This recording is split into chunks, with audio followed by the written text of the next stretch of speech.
No hay ninguna incitación al golpe, ni mucho menos. El presidente en eso se ha equivocado en su evaluación. ¿Van a aceptar ustedes lo que resuelva el Jurado Nacional de Elecciones o no? Sí, como siempre lo hemos hecho. Somos respetuosos de las instituciones. Y vamos a respetar el fallo. Tal como lo hemos hecho en la primera vuelta, lo haremos en la segunda vuelta. Ahora, ayer Francisco Sagasti ha sido muy severo con referencia a los firmantes de esta carta, que es un numeroso grupo de oficiales en retiro de las Fuerzas Armadas, a sus mandos, donde no dicen precisamente eso, almirante, porque ellos condicionan el aceptar el veredicto del Jurado Nacional de Elecciones a que den por válidos los reclamos que circulan en redes sociales, que algunos medios de comunicación han planteado, o los que plantea Keiko Fujimori. O sea, no es que se va a aceptar el resultado del Jurado Nacional, no, se va a aceptar el resultado siempre y cuando se acepte los reclamos de Keiko Fujimori como válidos. Más o menos es lo que dice la carta.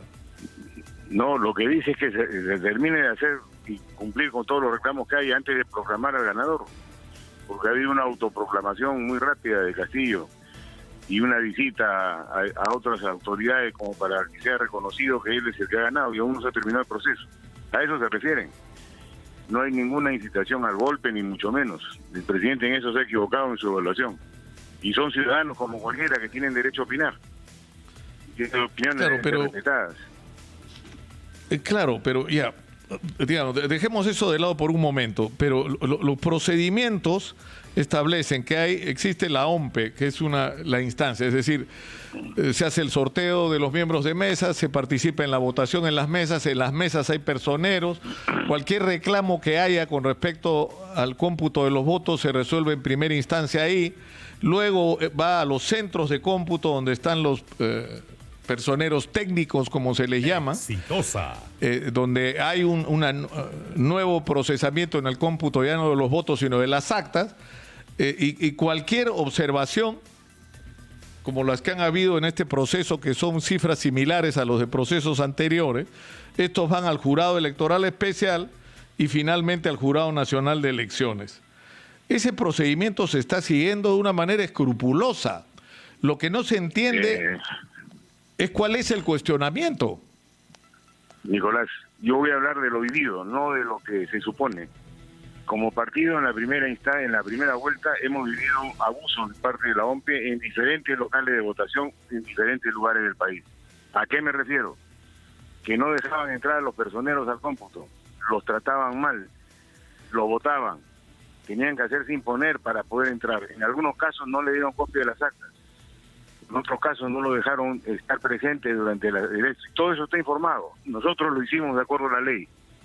Cada novedad que había de esta naturaleza era informada. Se hacía un documento a la OMPE criticando, reclamando lo que estaba sucediendo. Hemos hecho las pruebas grafológicas a muchas actas, no me acuerdo la cantidad ahorita, pero son bastantes y hemos seguido haciéndolas después, porque vamos a acumular información para después de que termine el proceso también iniciar nuestras acciones de reclamo correspondientes. No tiene nada que ver con resultados, sino que deben ser sancionados los que no han cumplido con su obligación. Y todo eso que hicimos no sirvió de nada, absolutamente. O sea, la OMPE no nos dio la razón en nada de lo que habíamos presentado con evidencias. Eso ha sucedido en la primera vuelta y se lo digo de primera mano. O sea, no me lo ha contado nadie. Pero almirante, ustedes han hablado incluso de fraude en la primera vuelta, pero ¿un fraude para qué? ¿Con el objeto de que quien pasara la primera vuelta fuera Keiko? O sea, que la OMPE ha conspirado con Fuerza Popular para sacarlos ustedes y entrar ellos. Yo he hablado de irregularidades, no he hablado de fraude. Y las han habido. ¿Para qué? Habría que preguntar qué las ha hecho. Solamente esa persona sabe cuál ha sido su objetivo. Nosotros podemos deducir y pensar cosas subjetivas, pero los que tienen que tener la información son los que lo han realizado.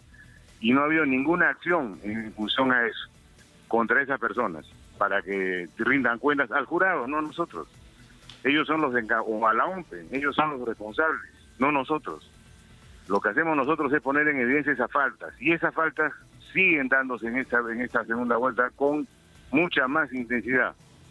Ha habido mucho más de estas en diferentes lugares del país. Ha habido hasta un video que han sacado por las redes y también por televisión de cómo daban clases a los personeros para que tomen la mesa temprano y hagan esas cosas. En la primera vuelta sufrimos también lo de las mesas electorales. No había gente, los funcionarios de la OMPE no eran proactivos para conseguir voluntarios para las mesas, y yo lo he visto donde me tocó votar a mí, ¿no? 11 de la mañana y habían varias mesas cerradas y había gente que podían hacer de voluntarios, no les interesaba.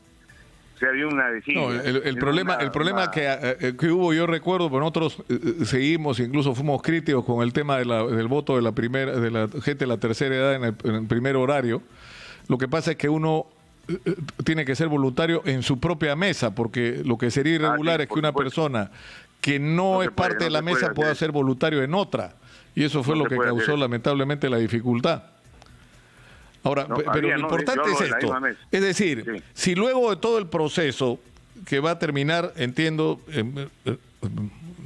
máximo pues en 2 semanas, y eso que no debería ser así, debería ser antes, pero ¿qué pasa si el Jurado Nacional de Elecciones finalmente, y números más, números menos, refrenda lo que ya dijo la OMPE y dice que quien ganó las elecciones fue Pedro Castillo? ¿Ustedes van a aceptar ese resultado o lo van a impugnar como proponen algunos?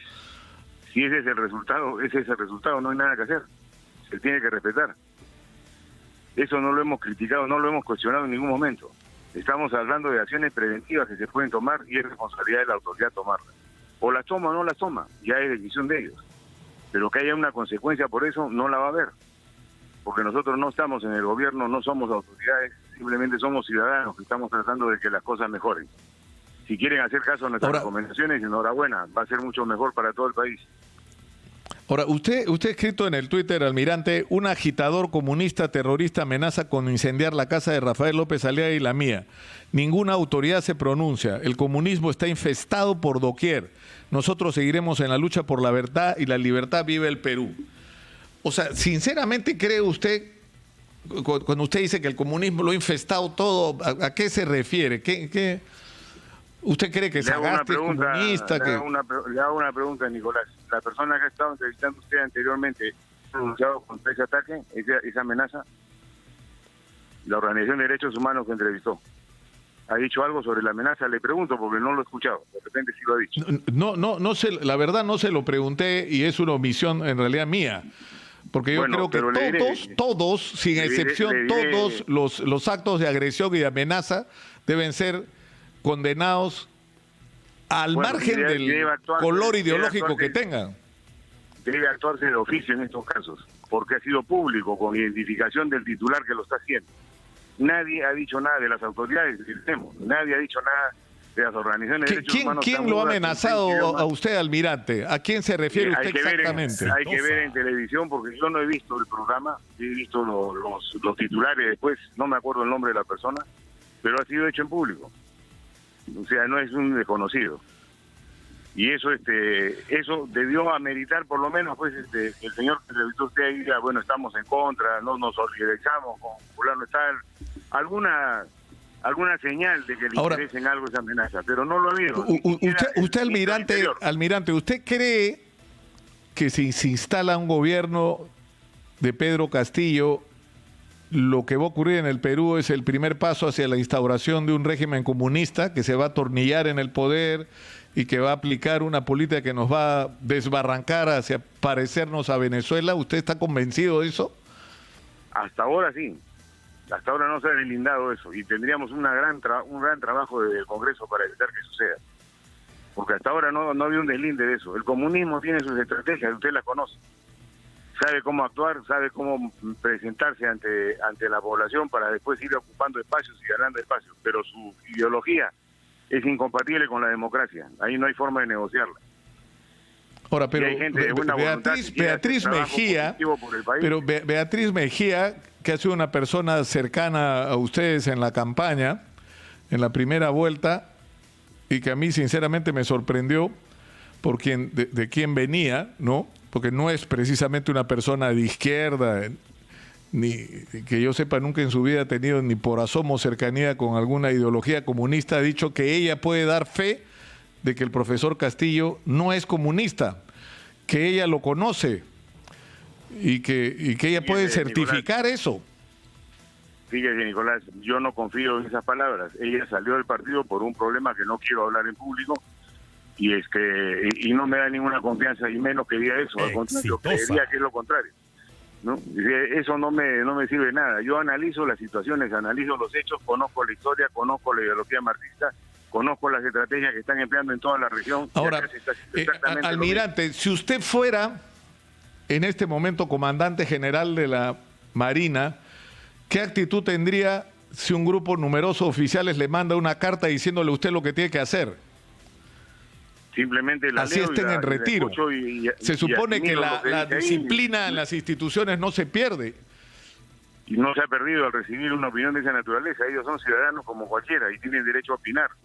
Y están opinando en función a sus percepciones, a sus razonamientos. Son individuales y no son oficiales. Hay más de 1.500 que han firmado la carta, y de las 3 instituciones. O sea, eso indica que algo están pensando, algo está pasando.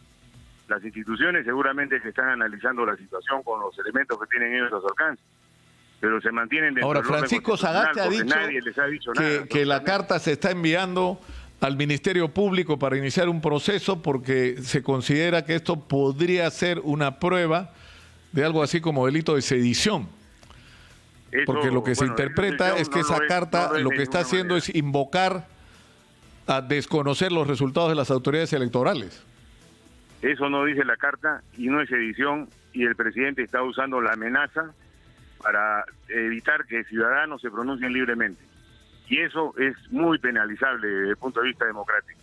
Eso más bien da sesgo de hacia dónde apunta. Eso apunta más a una dictadura que a una democracia. O sea, yo hago una opinión, doy una opinión, me acusan de sedición, me hacen un juicio, me están tratando de abrir una investigación. No, hablan otro grupo de oficiales, y el presidente sale y le dice que lo va a mandar a la Fiscalía de la Nación. Por ahí otra persona igualito está. No nos vamos a callar, Nicolás, que lo quede claro a las personas. Claro, pero almirante, una cosa, un punto de vista. Y vamos a yo creo que la verdad. Claro, pero hay una zona gris, digamos, ¿no? Donde uno puede decir, yo creo que estas elecciones carecen de legitimidad por las razones de las que yo estoy convencido, y tal vez lo más conveniente sería convocar a una nueva elección. Ahora, eso, a menos que se acredite lo que la ley manda, es imposible, pero en fin, eso es una opinión. Pero otra cosa distinta es decir, si el Jurado Nacional de Elecciones no le hace caso a Willax, a Keiko y a lo que dicen algunas redes sociales sobre que supuestamente ha habido fraude, las elecciones son ilegítimas. Y por lo tanto, los militares no podemos reconocer al presidente que sea proclamado como, o sea, no lo podemos reconocer como jefe supremo. Eso es lo que dice la carta. No es otra cosa. No hay que dorar la píldora tampoco. No la estoy dorando, hay que leerla bien. Lo que están hablando ellos son de sus opiniones, no de la Fuerza Armada. Son las opiniones de ellos que tienen al respecto. Y de acuerdo a lo que he leído, lo que están hablando es que se termine el proceso completo antes de proclamar a alguien. No es otra cosa, más que eso. Ahora, cuando uno la quiere leer de otra forma, ya no es problema. Ahora, usted no está de acuerdo con que hay un golpe de Estado en el Perú, almirante. Jamás, nunca. La palabra golpe de Estado se ha borrado del diccionario militar, no existe. Mucha gente cree que eso puede suceder, no va a suceder. Y las Fuerzas Armadas son respetuosas de la Constitución y nadie las está incitando a nada. Al presidente más bien hay que ver por qué está frenando y coaccionando la libertad de ciudadanos. Su obligación es respetarla, no coaccionarla, y no imaginarse cosas. Las cosas tienen que estar con hechos concretos. Él es el presidente de la República, no es un candidato cualquiera, no es un agitador de masas, y se está equivocando en sus actitudes. Igual que la ministra de Defensa con la carta que sacó ante una que teníamos nosotros. Están confundiendo totalmente qué cosa es la libertad de expresión.